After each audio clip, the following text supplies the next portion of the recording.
Hello mga B!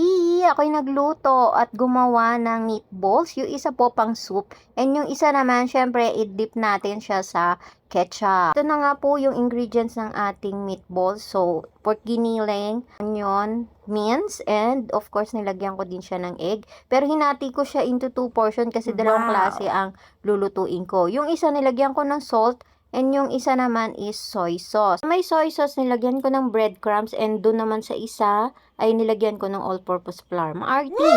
Ayan na po, nagpainit na tayo ng mantika at ayan na po yung meatballs. Lima-lima lang po ang pagpa-fry po niya. Huwag masyadong marami para hindi po mabawasan ang temperature ng ating mantika. Ang gamit ko nga palang mantika dito is yung fats na baboy. Yun yung ginagamit namin kasi mas nakakatipid yata yung amo ko dyan. Well, obviously, hindi ako masyadong maraming gumamit ng mantika. Sinisigurado ko lang na madidip yung kalahati ng inyong meatballs pa habang piniprito para hindi sayang yung mantika. Well, obviously, hindi ko siya masyadong tinost. Mga 2 to 3 minutes both sides kasi gagamitin ko nga ito para dun sa pechay soup. Luto na ang ating meatballs and kita nyo naman magkaiba ang kanilang kulay. Yung toasted, yan yung isasawsaw ko sa ketchup. Ayan, nagisa na ako ng bawang at sibuyas. Next is yung pechay. Then, nilagyan ko siya ng black pepper.